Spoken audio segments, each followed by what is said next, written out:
So next we're going to move to the rulings on the free exercise clause. Let me get this onto draft. I can actually see this better from over here because my eyes are so bad. There we go. The free exercise clause. So what is the free exercise clause? The government can't limit what? It was prevent individuals from practicing their religion. From practicing their religion, right? Say that again. They cannot prevent people from practicing their religion. Can or cannot? Cannot. Oh.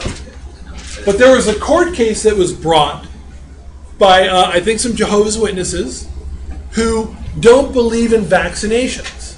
And there was a requirement in their school district that they had to have vaccinations before their kids could enroll. I remember that. So they went ahead and they said, this is a violation of my First Amendment rights, right? Which is a really interesting argument. The courts in this case ruled that a requirement to force kids to get vaccinations was constitutional. Okay, because of the safety of the other kids. Or what was the what phrase would the courts have used? Say it again? No, that's speech. No, but the other one. Compelling interest. That the state had a compelling interest in going ahead and limiting their freedoms. Exactly for the reasons that Ferris is talking about. That in order to protect the health of the other kids in the school, it was okay in a case like that to go ahead and limit somebody's freedom of religion, their free exercise of religion. Now, they also allowed schools to go ahead and allow for exemptions. And so many schools will allow exemptions where you don't have to do it. But the courts have said that that is constitutional to go ahead and require that because there is a compelling interest. There's an important reason why the state might want to limit people's freedom of religion. There was another court case where it was a Native Americans who, in practicing their religion, one of the things that they did as part of their ceremony was they ate what are called peyote buttons. Oh, that's nice. For those of you who don't know what that is, that's not sewing. Super hot. Apparently the way it works, from what I've read, you chew on peyote buttons, you swallow the juice. It is apparently disgusting. Eventually you vomit, but when you're done with that whole part of the ritual, you get extremely high and you hallucinate. And so there was a group of Native Americans who said that was part of their tradition and they should be able to use peyote buttons. Now this is not on the reservation. This is off the reservation. On the reservation they can do what they want. The courts, and there was a law, pardon? I was going to say, the end of being constitutional. Yeah, the limitation on this was constitutional. What's the compelling interest? Safety. Yeah, their safety, their health. For the same reason that all Same reason they don't want anyone hallucinogenics, right? Vomiting. The same reason that all hallucinogenics are considered illegal. So again, in this case, the courts have said it's okay to go ahead and limit somebody's freedom of religion, their exercise of religion, if the state has a compelling interest. This time the compelling interest was people's personal safety. Do you happen to have a hard copy of it? No, I don't have, no, I just have some. Okay. I don't have it. We don't have 4. What? Yeah, we don't have page 4. Okay, then you'll just have to write stuff down. How can you? Let's continue. Okay. No one's going to get that question right on the test. Trials. Next, I want to talk about freedom of expression, and we're going to go back to this question of freedom of speech. Right? When can the government go ahead and limit your freedom of speech? Because this is something that's actually changed dramatically over time. This is important. Okay. Significant.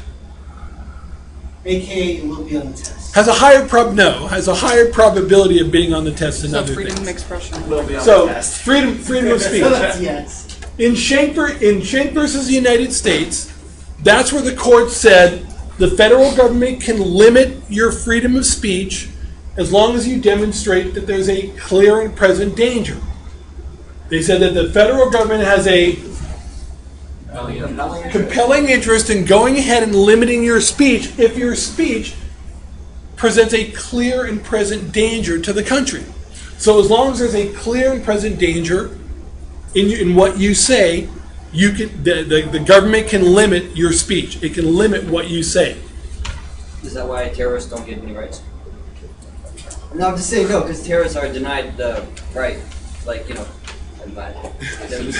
they don't have the freedom to blow up buildings. There's no freedom of detonating buildings as far as the courts haven't ruled on that. Job. So you get paid $100,000 a year to blow up buildings. There we go. Well, Actually, Evan, I was joking, but we'll come back to your question. So you know what I mean? Yeah. In Gitlow versus New York, which is what we talked about before, that was, again, the court said, the state government can limit your freedom of speech if there's a clear and present danger, because once again, the state has a compelling interest in going ahead and ensuring that people are safe. By the way, this is why that's why even though you have freedom of speech, you cannot walk into a crowded theater and just yell fire. They won't know it's you. I think you're missing the bigger point. You can't yell fire in a crowded theater, even though they're limiting your freedom of speech. Why? Because the argument was the government has a compelling interest in limiting free speech. But if you see a fire on the screen and you yell fire, I would fire. I would suggest to you that the only time you should yell fire in a crowded theater is if the theater is on fire. And even then you might want to go ahead and, even then you might want to say, like, the theater's on fire, pass it down. That might be a more effective way of clearing out the theater. Just leave. Right. It's getting hot in here. You can just start singing that song. I forgot who did that. It's getting hot in here. Anyways, let's move on. Okay, you guys. But the clear and present danger standard is no longer the standard. In Brandenburg versus Ohio, the court changed its reinterpretation of the First Amendment. Prior to that point, Gitlow versus New York and Schenck versus the United States, those were the precedent. After Brandenburg versus Ohio, it changed. Here's what was in Brandenburg. This was the case. Mr. Brandenburg was a member of the KKK. And he was going ahead and calling for a march on Washington, D.C. to end the oppression of white people. So he was trying to get people to go march on Washington, D.C. to stop the oppression of white people. And he was arrested. The Supreme Court said the government only has a compelling interest in limiting somebody's freedom of speech when the speech can lead to imminent lawless action. Imminent lawless action. If speech creates the possibility of imminent lawless action, that's when the government has a compelling interest. So what does imminent lawless action mean? What does that phrase mean? If something's imminent, what does that mean? Pardon me? No, just what does the word imminent mean? If something's imminent. Immediate. It's immediate. If something's going to happen imminently, it's going to happen right away. That if the speech that somebody is saying is going to immediately cause people to be lawless, then the government can limit it. If you're getting there and you're giving a speech in front of a bunch of people and you're standing outside the White House and you're saying, let's go storm in here, let's go get this bastard, and everybody's getting riled up and they're grabbing their pitchforks and stuff and they're getting ready to climb over, you can be arrested. But if you're some crazy dude walking in front of the White House going, let's go ahead and do this, and you're talking and people are walking by like, that dude's crazy, and nobody's doing anything, your speech is protected. Your speech is protected. Dude, I'm so scared for you. As long as your speech isn't going to lead to, if they think you're crazy, but there's a crowd of people, Evan, shit. That's on video. And that's on video. All done. Shut up, for God's sake. Don't make me have to call your mom. Okay. Bleep that. Okay. If they think you're crazy, and you go ahead and people are surrounding you and they're ready to storm over the building and go to the White House, you'll still be arrested. It's only whether or not your speech is going to lead to imminent lawless action. But all those crazy people walking up and down the street who are talking about let's go do this, or let's overthrow the government, or the Martians are on the way, we need to kill every. The people we just walk by and we ignore, they have freedom of speech. Their freedom is protected.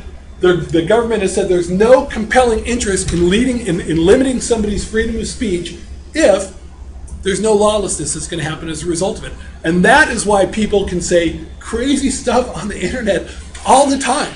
People can walk around saying crazy, crazy stuff, and it's all protected. Okay. It's all this protected. Is totally crazy, but like you're saying on the internet, if a lot of people like have a lot of likes or something, could that government consider that as a lot of supporters?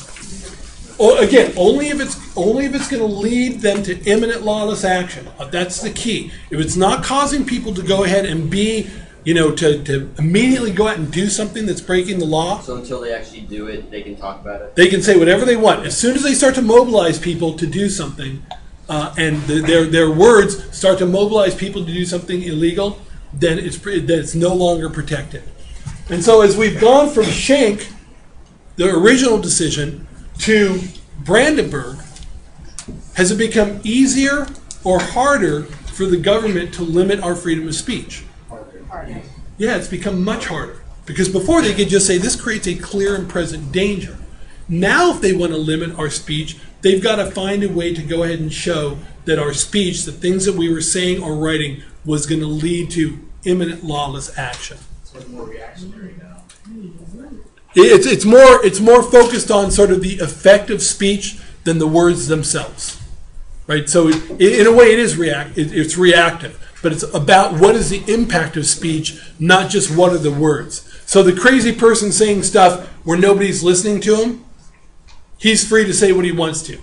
If people start listening to him and are threatening to do something lawless, he's no longer free to do that. Now the government has a compelling interest. In the future, can the courts go back to the clear and present danger Sure. ruling? And then The courts could set a new revert. precedent? Sure. So, but for now, Brandenburg versus Ohio, that is the precedent now. Absolutely.